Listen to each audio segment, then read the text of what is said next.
Welcoming students to your online classes. I'm going to teach you about a poem. The poem's name is that The Lake Isle of Innisfree. यहाँ पे आपके सामने दिया गया है the lake isle of Innisfree. ये आपको poem के नेम है। अब इसके राइटर के नेम, थोड़ा सा पोइट के बारे में जान लेते हैं। तो पोइट का नाम क्या है? विलियम बटलर ईट्स है। इसको लिखने वाले कौन है? विलियम बटलर ईट्स है। जिसकी पैदाइश कब हुई थी? Was born in 1865 and died 1939। तो उसके बारे में थोड़ा और जान लेते हैं। he fell in love with mod corn in Irish nationalist, जो क्या थे उसके मतलब बाकायदा उन्हें मोहब्बत हो गया था किससे? मॉड कॉर्न से, जो क्या थे? आयरिश नेशनलिस्ट है। And his love was not return, लेकिन उसकी मोहब्बत जो थी दोबारा वापस कभी नहीं आई। He remained heart broken till he was 52, और मतलब बेचारा दिल का मारा फिरता रहा कब तक? 52 ईयर्स तक है, years old. When he finally got married, last में क्या हुआ उसे? लास्ट में अंत में वो शादी करता है। Even though he was of English origin, बहरहाल वो कहाँ का ऑरिजिन था? इंग्लिश का रहने वाला था, ठीक है, इंग्लैंड का रहने वाला था। Beloved Ireland very much and thought of himself as an Irish man, लेकिन वो किस लिए जाना जाता है? आयरिश मैन की तरह। His father was also an artist and encouraged him to write poetry. उसके फादर क्या थे? एक आर्टिस्ट हैं, जो क्या बोला करते थे उसे बड़ा इनक्रेज किया करते थे किस चीज़ में? पोइट्री लिखने के लिए। Apart from that he wrote many poems to Maud, वो क्या किया इसके बजाय? वो बहुत सारा पोएम भी लिखा किसके लिए? मॉड कॉर्न के लिए, ठीक है। मतलब hoping for her love in return, इस उम्मीद से वो पोएम लिखते चला गया कि इसकी मोहब्बत जो है वो वापस आ जाए, इसलिए अपने लवर के नाम पे बहुत सारे वो पोएम भी लिखे हैं। आप बहुत सारे राइटर को भी देखेंगे अपने लवर के नाम पे बहुत सारा पोइट्री भी लिखते हैं। उसी तरह ये क्या किया था? इट्स साहब भी लिखे थे। वो won Nobel prize for literature, जिसे he won the Nobel prize for literature में 1923 में क्या दिया गया था? नोबेल प्राइज़ दिया गया था। मेंबर ऑफ आयरिश सेनेट का मेंबर भी कब तक रहा था? 1922 से लेकर 1928 तक। कितने ईयर्स हो गया आपका? 6 ईयर तकरीबन। और refer to as the greatest Irish poet, और उसे क्या माना जाता है? ग्रेटेस्ट आयरिश पोएट भी माना जाता है। अब आते हैं स्टैंजा 1 पे। स्टैंजा 1 पे आने से पहले यहाँ पे हम लोग देख लेते हैं the lake isle of Innisfree, ठीक है। तो ये the lake isle of Innisfree है क्या? कि द आइल ऑफ इनिसफ्री है क्या? कि आइल ऑफ इनिसफ्री है क्या? तो ये आइल ऑफ इनिसफ्री क्या है? एक the isle of Innisfree is an uninhabited island.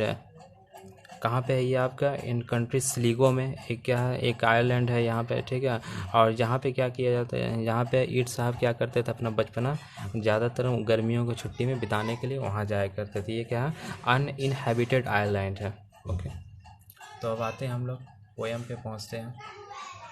ये आपका फर्स्ट स्टैंजा वाइज हम पढ़ा रहे हैं, ठीक है। आप अपने बुक को निकाल सकते हैं, स्टैंजा में भी देख सकते हैं। यहाँ पे फर्स्ट स्टैंजा आपका दिया गया है, ठीक है। फर्स्ट स्टैंजा में क्या कहते हैं वो? I will arise and go now and go to Innisfree, and a small cabin built there of clay and wattles made. 9 beams rows will I have there, a hive for the honey bee, and live alone in the bee-loud glade. यहाँ पे poet क्या कहते हैं? First of all that arise means क्या होता है आपका?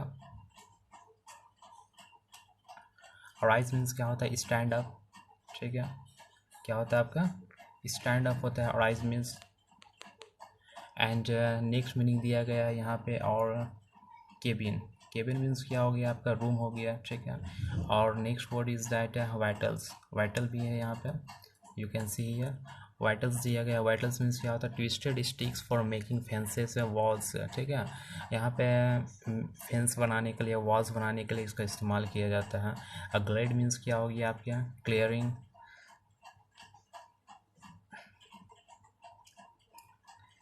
Glade means क्या हो गया? क्लियरिंग ओपन स्पेस है। Bee loud refers to the sound made by buzzing of the bees है, यानी क्या हो गया? एक तरफ से ग्लेड मीन्स क्या हो गया? Bee loud glade. यहाँ पे ये कहने का मतलब है जैसे बी है वहाँ पे क्या हो रहा था, ठीक है। वहाँ पे जगह काफ़ी ओपन स्पेस था। ये हम पर जब समझाएंगे तो इसका मीनिंग भी क्लियर हो जाएगा। ग्लेड मीन्स क्या हो गया, क्लियरिंग हो गया एक तरफ से। यहाँ पे बी लॉर्ड रिफर्स किसको कर रहा है, आपका sound made by buzzing of the बीज, यहाँ पे बी लॉर्ड उसको रिफर कर रहे हैं। Then what is the meaning of this stanza? First of all, I'll make you explain in English, then after that I'll make you explain in Hindi.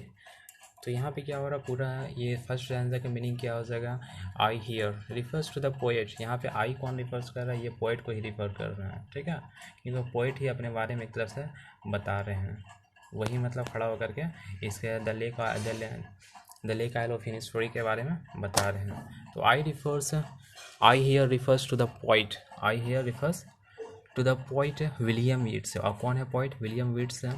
I here refers to the poet William Yeats. He says that he wants to go to Innisfree. Over there he will build a small room. वो कहाँ जाने की बात कर रहे हैं, Innisfree के जाने की बात कर रहे हैं। वहाँ पे क्या करेंगे, केबिन बनाएंगे, ठीक है। केबिन मीन्स क्या हो गया, वहाँ पे वो रूम बनाएंगे, किसके लिए, अपने लिए। और रूम किस चीज़ का रहेगा, and himself with clay and small sticks which are use to make the walls the fences of the cabin, ठीक है। और जो किस चीज़ का रहेगा केबिन, वो क्ले का रहेगा और वाइटल से बना हुआ रहेगा। And then 9 beans rows will I have there, a hive for the honeybee, and live alone in the bee lord glade. अब वहाँ पे क्या बनाएंगे, केबिन बनाएंगे। As he will need some foods to eat, जैसे उसे खाने की भी ज़रूरत पड़ेगा। So he will grow 9 rows of bean, इसलिए वो क्या करेंगे, वो बीन उगाएंगे, ठीक है।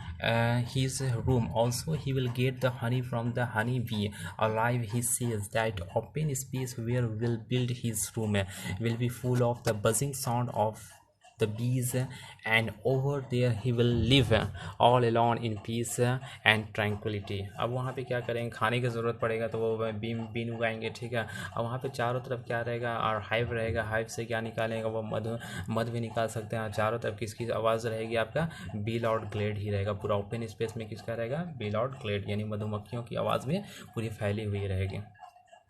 Stanza, first stanza is over, and now I'm going to teach you about I'm going to explain the stanza 2. Stanza 2 में आते हैं, and I shall have some peace there, for peace comes dropping from the wells of the morning to where the cricket sings.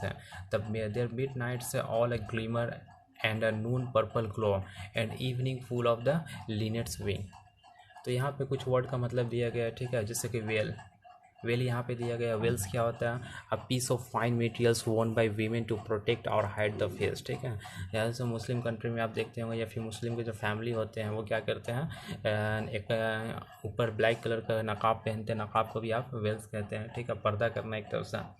और यहाँ पे cricket का जिक्र किया गया। क्रिकेट का मीनिंग क्या होता है, क्रिकेट क्या होता है, an insect related to the grasshoppers but with shorter legs, ठीक है। The male producers a characteristic musical chirping sound, और जो मेल होते हैं वो क्या करते हैं, म्यूजिकल चपिंग साउंड भी निकालते हैं। और next word is that Lynette क्या होता है आपका, लिनेट्स विंग। तो जाहिर सी बात है, यहाँ विंग की बात कर रहे हैं तो लिनेट क्या होता है, एक small brown and grey bird होता है, ठीक है, विद अ शॉर्ट बीक, जिसका बीक क्या होता है, काफ़ी छोटी होती है। और नेक्स्ट वर्ड, और एक और वर्ड दिया गया है ग्लिमर मीन्स क्या हो गया, समथिंग विच इज़ शाइनिंग, जो कुछ चमकने वाला चीज़ होता है उसी को क्या कहते हैं हम लोग, एक ग्लिमर्स कहते हैं। यहाँ पे ये वर्ड मतलब समझ में आ गया। तो here poet says in this stanza, the poet says that the when in Innisfree he will feel peaceful, and he says that the feeling of peace is felt slowly and gradually. और यहाँ पे क्या कहते हैं, जैसे and I shall have some peace there, for peace comes dropping slow। और यहाँ पे क्या होगा, पीस अचानक, मतलब अचानक जाने के बाद वहाँ नहीं आएगा, बल्कि पीस जो शांति है वो क्या आएगा, बहुत ही धीरे धीरे आता चला जाएगा, वो बहुत ही ग्रेजुअली आमतौर पे जाएगा।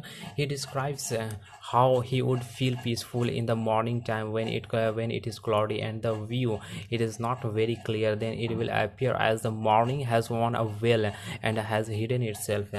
अब जैसे यहाँ पर नेक्स्ट लाइन में क्या कह रहा है, dropping the veils of the morning where the cricket sings at the midnight's glimmer noon purple, ठीक है। अब जैसे यहाँ पे क्या कह रहा है, जब बादल भी छाया हुआ रहेगा, ठीक है, मॉर्निंग के समय में ऐसा लगेगा, जब जैसे बादल किया हुआ रहता है, लगता है बादल क्या हो गया, एक पर्दे की तरह यहाँ पे बोला जा रहा है, ठीक है। मतलब सुबह क्या कहने का हुआ रहेगा, मतलब अपने पर्दा लगाया हुआ रहेगा, ढका हुआ रहेगा, उस समय क्या करेगी, क्रिकेट्स गाएगी बड़ा बेहतरीन तरीके से। That song will bring him at peace, और जिसकी सॉन्ग क्या रहेगी, हमें बड़ा शांति देगी। And also at midnight when he will see the twinkling stars in the open sky, their shine will give him peace है। और वहाँ पे थर्ड लाइन में क्या है, उसका मिड नाइट्स ग्लिमर यानी जो चमक धमक है, नून पर्पल ग्लो, वो भी क्या देगा, उसे शांति देंगी। एंड इवनिंग, और शाम के समय, दोपहर का बात हो गई है, और ये शाम का, ठीक है। यहाँ पे 3 यहाँ पे शाम के समय क्या बोला जा रहा है, लीनेट्स, ठीक है। During the evening when he will see the linnet bird flying in the sky, then also he will get feel peaceful है। अब वो जब शाम को लीनेट को उड़ता हुआ देखेगा तो उसे भी क्या लगेगा, बड़ा पीसफुल महसूस होगा। तो यहाँ पे और राइटर पोइट क्या किया है, 3 तरीके से डिस्क्राइब किया है पीस किस तरीके से मिलेगा, शांति।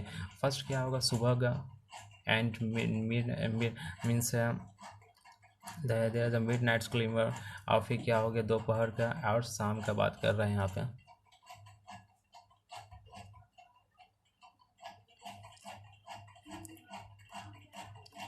And next stanza, sorry, midnight's all glimmer, midnight's का यहाँ बात किया। एंड नेक्स्ट स्टैंजा में हम देखते हैं,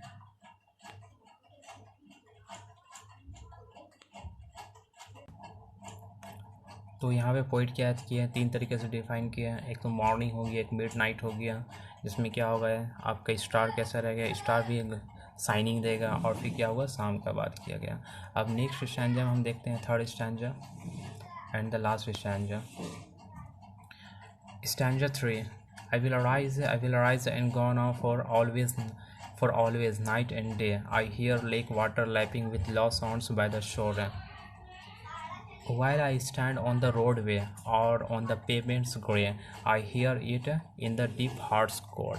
यहाँ थर्ड स्टैंजा में क्या कहते हैं, पहले यहाँ पे वर्ड का इस्तेमाल किया गया है आपका night and day. Night and day means क्या हो जाएगा आपका, नाइट एंड डे का कहने का मतलब हो जाएगा ऑल द टाइम, क्या हो जाएगा आपका, ऑल द टाइम। और लाइपिंग मीन्स क्या हो जाएगा, लाइपिंग मीन्स स्ट्राइकिंग, जब दो चीज़ आपस में टकराता है, स्ट्राइक करता है, उसे लाइपिंग कहते हैं, ठीक है। जब जैसे क्या हो रहा है, यहाँ पे वाटर क्या हो रहा है, शोर पे टकरा रहा है, दैट इज़ लाइपिंग है। एंड नेक्स्ट हार्ट स्कोर, यहाँ पे हार्ट स्कोर भी दिया गया। हार्ट स्कोर मीन्स क्या हो गया, the inner most part of the heart, ठीक है, हार्ट का सबसे इनर मोस्ट पार्ट। तो इन दिस स्टैंजा में क्या कहते हैं poet, in this stanza the poet says that now he will stand up and go to Innisfree, because all the time the sound of the lake water striking the shores repeats in his mind. क्यों वो जाना चाहते हैं इनिस्ट्री, फिर वो कहते हैं कि मैं उठूँगा और चला जाऊँगा, कहाँ चला जाऊँगा, इनिस्ट्री चला जाऊँगा, ठीक है। क्योंकि वहाँ पे जो लेक वाटर जो है, जो क्या कर रही है, पानी जो आपस में टकरा रही है, वो मेरे दिल को बेचैन कर रहा है बार बार, इसलिए मैं वहाँ जाऊँगा, उठ करके जाऊँगा, क्योंकि सोए हुए तो कोई जा नहीं सकता। This sound attracts him towards the lake wherever he is. और ये आवाज़ जो है लेक वाटर का जो आवाज़ है, ये क्या करता है, उसको बड़ा ही बेचैन करता है, उसके ऊपर अट्रैक्ट करता है, ठीक है। While I stand on the roadway on the pavements grey, I hear it in the deep heart's core, means wherever he is, either standing on the roadways और on the grey colored pavements, he hears a sound deep in the innermost part of his heart। चाहे वो कहीं भी खड़ा हो, roadway के बगल में खड़ा हो, या फिर कहीं ग्रे पे खड़ा हो, कहीं पेमेंट्स पे खड़ा हो, सब जगह उसे क्या सुनाई देता है, उसके दिल को, मतलब उसके इनर पार्ट्स में चला जाता है, ठीक है। मतलब हार्ट स्कोर में उसे ये सब सारा बात सुनाई देता है। तो ये हो गया आपका, I hope you understood this poem. तो ये अब आते हैं यहाँ पे structure of the poem. Structure of the poem में क्या किया बताया गया है, ठीक है। इसमें 3 स्टैंजा आप लोग देखे हैं, ठीक है। फर्स्ट स्टैंजा वाइज हम डिवाइड भी करके पढ़ाए हैं। और स्टैंजा कितने लाइन का है, 4 लाइन का है। इस स्टैंजा है 4 लाइन, और इसमें राइम स्कीम भी दिया गया है, ए बी। राइम स्कीम क्या होता है, फिर से हम समझा देते हैं राइम स्कीम क्या होता है, ठीक है। जैसे इनिस फ्री, ये ए हो जाएगा आपका, मेड, बी हो जाएगा इनिस फ्री, और बी आपका ये ए मिल रहा, मेड एंड ग्लैड, ये क्या हो जाएगा, बी। यानी इसमें क्या हो जाएगा, ए बी, ये आपका क्या हो जाएगा, प्राइम स्कीम हो जाएगा। अब सेकंड स्टैंजा हम भी देखते हैं, वही हाल होगा, ठीक है, वैसा ही है। Comes slow and sing, A B, तो यहाँ भी क्या आ रहा है, ए बी आ रहा है। अब नेक्स्ट स्टैंजा हम देखते हैं, डे ए हो जाएगा, शोर बी हो जाएगा, डे एंड ग्रे साउंड मिल रहा है तो ये भी क्या हो जाएगा, ए हो जाएगा। अब ये क्या हो जाएगा, शोर एंड कोर, ये भी मैच खा रहा है तो ए बी भी। तो इसका क्या हो जाएगा, राइम स्कीम क्या हो जाएगा, ए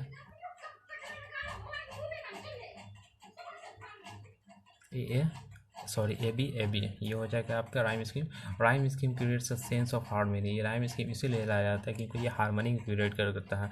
it reflects the peace that the poet sees in the lake isle of Innisfree. और ये किसको शो कर रहा है, रिफ्लेक्ट कर रहा है, शांति को कर रहा है, ठीक है, पीस को कर रहा है, सुकून को कर रहा है। जिसमें पोइट क्या देखते हैं, लेक आइल ऑफ इनिस्फ्री में देखते हैं। वो कहाँ देखते हैं, poet sees in the lake isle of Innisfree में देखते हैं। तो पोइट का मतलब इससे बड़ा लगाव था। जब भी ये यहाँ जाया करते थे लेक आइल ऑफ इनिस्फ्री में, तो उन्हें ये क्या कर मतलब खुला, वो कहते थे ये खुला एक पोइट्री है, ठीक है। अब इसमें ऑल एलिट्रेशन का इस्तेमाल किया गया है, आप देख सकते हैं, ठीक है। एलिट्रेशन कौन कौन सा इस्तेमाल किया गया है उसमें देखते हैं, फिर हम लोग जाते हैं यहाँ पे देखते हैं, ठीक है।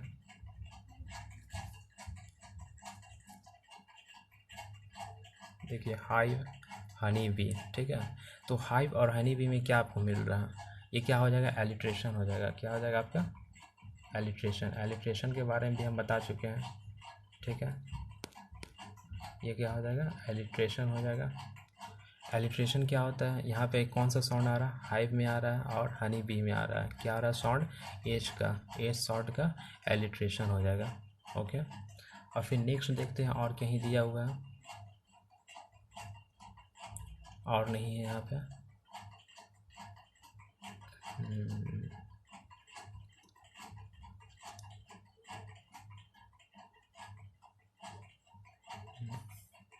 एक और यहाँ पे इस्तेमाल किया गया है लेक और लैपिंग में। क्या आपका मिल रहा है, लेक लैपिंग लॉ। यहाँ पे किस चीज़ का साउंड आ रहा है आपका, एल साउंड आ रहा है, ठीक है। तो ये भी क्या हो जाएगा, एल साउंड का एलिट्रेशन हो जाएगा आपका, ये एल साउंड का एलिट्रेशन हो जाएगा। एलिट्रेशन का आप स्पेलिंग का आता होगा ALLITERATION, ये एल साउंड का एलिट्रेशन हो जाएगा। और फिर क्या हो जाएगा, और देखते हैं यहाँ पे क्या किया गया, I will rise and go now. यहाँ पे क्या, ये जो वर्ड जो है I will rise and go now, ये रिपीट किया गया है आपका, ठीक है। तो इसे हम लोग क्या कहेंगे, रिपीटेशन कहेंगे। स्टैंजा 1 में किया गया है और स्टैंजा 3 में, लास्ट में भी देखेंगे तो ये भी लिखा हुआ है I will rise and go now. तो ये क्या कहलाएगा आपका, इसको कहेंगे रिपीटिशन, रिपीटिशन। तो ये हो गया आपका रिपीटिशन। अब होते हैं और देखते हैं यहाँ पे, हाँ यहाँ पे क्या किया गया, मॉर्निंग का इस्तेमाल किया गया, ठीक है। मॉर्निंग को क्या कर दिया गया, पर्सनीफाई कर दिया गया। वेल्स ऑफ मॉर्निंग, मॉर्निंग पर्दा अपना उठाएगी। कभी मॉर्निंग पर्दा उठाती है, नहीं उठाती है, क्योंकि उसमें इंसान की तरह पेश किया गया। तो यहाँ पे क्या कर दिया गया, मॉर्निंग को पर्सनीफाई कर दिया गया, पर्सनीफाइड, यानी ये क्या हो गया, पर्सनिफिकेशन हो गया। ये क्या हो गया, पर्सनिफिकेशन, पर्सनिफिकेशन, ठीक है। अब नेक्स्ट में आते हैं, और क्या है आपका, और कहीं दिया गया है,